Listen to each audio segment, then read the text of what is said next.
दोस्तों, आप सब लोगों ने अभी धमाकेदार स्काई रूट एरोस्पेस का इनॉग्रेशन देखा होगा और इस समय पे भारत के प्रधानमंत्री भी आए हुए थे।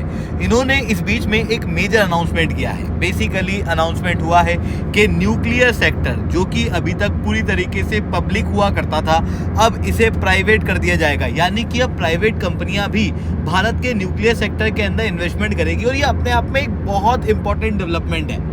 किस तरीके से है, ग्लोबल लेवल पे अभी क्या चीज़ें चल रही हैं और किन ग्लोबल चीज़ों को देखते हुए ये डिसीजन लिया गया है, हर एक चीज़ को मैं शुभदीप चौहान डिटेल में आप लोगों के साथ में चर्चा करूंगा। बट उसके पहले आप लोग मेरे साथ में SRC 10 टेलीग्राम ग्रुप के ऊपर जुड़ सकते हो। मेरे क्लास की अपडेट, PPT, PDF सब कुछ आपको हमें मिल जाएगी। UPSC CSE की तैयारी करना है, इंडिया के टॉप एजुकेटर से ऑफलाइन क्लासेस के अंदर पढ़ना है तो आप इस नंबर पर कॉन्टैक्ट कर सकते हो। इसके अलावा मंथली करंट अफेयर्स की मैगजीन, प्रीवियस ईयर के क्वेश्चन, प्रीलिम्स के मॉक टेस्ट, NCERT के नोट्स की समरी, इंडिया ईयर बुक की summary free of cost download करना है। नीचे डिस्क्रिप्शन के अंदर मैंने लिंक दी हुई है, वहां से आप लोग डाउनलोड कर सकते हो। चलिए दोस्तों, समझने का प्रयास करते हैं यहाँ पे क्या हुआ है। देखो, अगर मैं बात करूँ न्यूक्लियर एनर्जी की तो ये अपने आप में एक बहुत ही सिग्निफिकेंट एनर्जी है। क्योंकि अगर मैं कहता हूँ कोयले से एनर्जी बनाना है तो आप कहोगे कार्बन एमिशन होगा।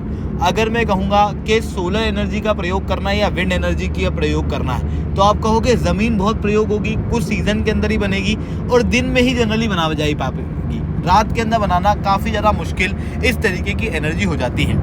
बट अगर मैं न्यूक्लियर एनर्जी की बात करूँ तो न्यूक्लियर एनर्जी कम जगह में 24/7 ईयर लॉन्ग लेवल पे बनाई जा सकती है। इसमें एक इशू जो आता है वो सेफ्टी का आता है। अगर आपने एक बार सेफ्टी मेंटेन कर ली तो उसके बाद में न्यूक्लियर एनर्जी जो है वो one of the most significant energy के अंदर देखने को मिलती है, खास रूप से उस दौर में जिस समय पे हम लोग ग्रीन एनर्जी की तरफ आगे बढ़ रहे हैं। बट इन सारी चीज़ों के बावजूद भी न्यूक्लियर एनर्जी का शेयर भारत के अंदर केवल 3% का है। यानी कि जो सारी एनर्जी भारत के अंदर बनती है उसमें से 5th लार्जेस्ट एनर्जी जो है वो न्यूक्लियर एनर्जी है, जिसके अंदर हमारे पास में आज के समय पे लगभग 22 रिएक्टर्स हैं 7 अलग अलग पावर प्लांट के अंदर और हम लगभग 6780 मेगावाट की एनर्जी बनाते हैं। हमारा एम है 2031 तक 22,480 मेगावाट तक की एनर्जी बनाना और फिर 2047 तक लगभग 100 गीगावाट तक की एनर्जी बनाना। और अगर आप इन टारगेट को बहुत ध्यान से देख पा रहे होगे तो आप ये बात इमेजिन कर लो कि इस एनर्जी को बनाने के लिए केवल पब्लिक सेक्टर काम नहीं कर सकती, यहाँ पर और सेक्टर की आवश्यकता हम लोगों को पड़ेगी। और ये जो दूसरे सेक्टर्स हैं वो हैं प्राइवेट सेक्टर। अब आप कहोगे कि पर हम पब्लिक सेक्टर पे ही अभी तक रिलायबल क्यों थे। देखो, अभी तक क्या था कि हम लोगों के यहाँ पर जितने भी सेक्टर्स थे वो शुरुआत में पब्लिक थे। धीरे धीरे करके 1991 के बाद प्राइवेटाइजेशन शुरू हुआ। बट उन सारी चीज़ों के बावजूद भी 2 सेक्टर, एक है रेलवे और दूसरा है न्यूक्लियर सेक्टर, इनको कभी भी प्राइवेटाइज नहीं किया गया। रेलवे सेक्टर भी आज आप देख सकते हो कुछ ही जगहों पे हम लोग प्राइवेट प्रोजेक्ट चला रहे हैं, बाकी सब जगह पे आपको पब्लिक रेलवे प्रोजेक्ट ही दिखाई देंगे। न्यूक्लियर सेक्टर के अंदर सेफ्टी को ध्यान में रखते हुए एटॉमिक एनर्जी एक्ट के तहत पब्लिक सेक्टर को ही यहाँ पर मंजूरी थी, प्राइवेट सेक्टर को कोई भी मंजूरी नहीं थी। बट अभी जब बजट आया उसके अंदर भारत के फाइनेंस मिनिस्टर द्वारा भी कहा गया था कि एटॉमिक एनर्जी एक्ट और civil liability for nuclear damage act, इन दोनों के अंदर अमेंडमेंट किए जाएंगे और प्राइवेट सेक्टर को यहाँ पर इन्वॉल्व किया जाएगा। इसके अंदर ये भी कहा गया कि एक बार प्राइवेट सेक्टर को इन्वॉल्व कर लिया जाए उसके बाद 2033 तक लगभग 5 नए इंडिजिनस रिएक्टर भी डेवलप किए जाएंगे। और इस पूरे प्रोजेक्ट को नाम दिया गया न्यूक्लियर एनर्जी मिशन, जिसका टोटल आउटले था 20,000 करोड़ का और इसका जो मेजर फोकस है वो है स्मॉल मॉड्यूलर रिएक्टर। अब आप कहोगे कि ये स्मॉल मॉड्यूलर रिएक्टर होता क्या है। देखो, जब हम लोग बात करते हैं न्यूक्लियर रिएक्टर्स की तो आप लोगों ने अधिकतर बहुत बड़े रिएक्टर्स देखे होंगे, काकरापार देखा होगा, कुदनकुलम देखा होगा।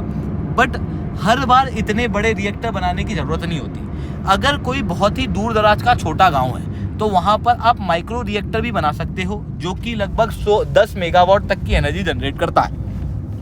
अगर थोड़े सेकंड या थर्ड टायर की सिटी है, फॉर एग्जाम्पल इंदौर है, सूरत है, इनके लिए अगर आपको एनर्जी बनाना है तो आप स्मॉल मॉड्यूलर रिएक्टर का प्रयोग कर सकते हो जो कि 300 मेगावाट तक की एनर्जी बनाता है। इसके ऊपर अगर आपको बनाना है तो आप लार्ज रिएक्टर का प्रयोग कर सकते हो जो कि 700 मेगावाट तक की एनर्जी बनाता है। फॉर एग्जाम्पल कुदनकुलम, काकरापार, जिनके बारे में भी आपने अभी तक सुना होगा, ये सब लार्ज कन्वेंशनल रिएक्टर हैं। पर अब हम फोकस करने वाले हैं स्मॉल मॉड्यूलर रिएक्टर के ऊपर। क्यों करने वाले हैं? देखो बेसिकली अगर मैं नॉर्मल कन्वेंशनल रिएक्टर की बात करूं तो उसके मुकाबले स्मॉल मॉड्यूलर रिएक्टर काफ़ी बेहतर होते हैं। सबसे पहली चीज़ तो एक यूनिट को बनाने में कॉस्ट बहुत कम लगती है। आप यहां पर क्लियरली देख सकते हो average cost small modular reactor की काफ़ी कम है as compared to the large nuclear reactor.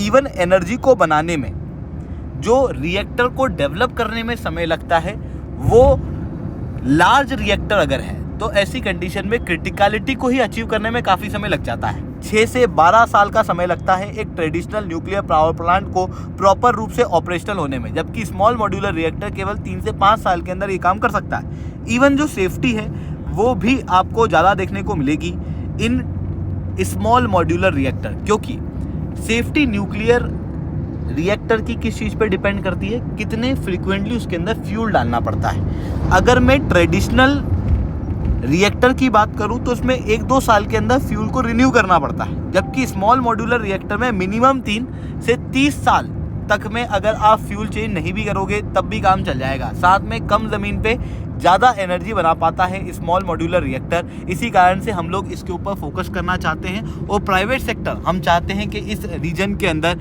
Investment करें। और इसी समय पे ग्लोबल लेवल पे कुछ बड़े डेवलपमेंट हो रहे हैं। देखो भारत ने सिविल न्यूक्लियर ट्रीटी साइन कर ली थी, जिसके बाद में एनर्जी के अंदर हम लोगों को एग्जेम्पशन दिए जा चुके थे, बट उसके बावजूद भी हमारी कई सारी कंपनियां न्यूक्लियर सेक्टर के अंदर प्रॉपर रूप से काम नहीं कर पाती थी, क्योंकि उस समय पे अमेरिका के द्वारा भारतीय कंपनियों के ऊपर रेस्ट्रिक्शंस और सैंक्शंस लगाए गए थे, जिसके अंदर बार्क भी इंक्लूडेड थी। पर अब क्योंकि यूएस ये सैंक्शन हटा रहा है और यूएस हमारे साथ में न्यूक्लियर एनर्जी के अंदर ग्रो करना चाहता है, दूसरी तरफ कनाडा के साथ में भी हम लोगों ने एक major uranium supply deal sign कर ली है। इन सारी चीज़ों के बाद में अब हम लोग इंडिजिनस रूप से न्यूक्लियर एनर्जी के अंदर नए इन्वेस्टमेंट करने के लिए काफ़ी ज़्यादा सक्षम हो चुके हैं। ऐसी कंडीशन में हम थोरियम का भी काफ़ी ज़्यादा प्रयोग करने वाले हैं, क्योंकि थोरियम जो है वो भारत के अंदर भारी मात्रा में होता है। दुनिया के लार्जेस्ट रिजर्व आपको थोरियम के भारत के अंदर देखने को मिलेंगे, जिनका हम लोग प्रयोग कर सकते हैं न्यूक्लियर एनर्जी में अगर हम प्रॉपर रिसर्च डेवलपमेंट करें तो। और उसके लिए हम प्राइवेट सेक्टर को इस सेक्टर के अंदर ओपन करना चाहते हैं, बट उसके बावजूद भी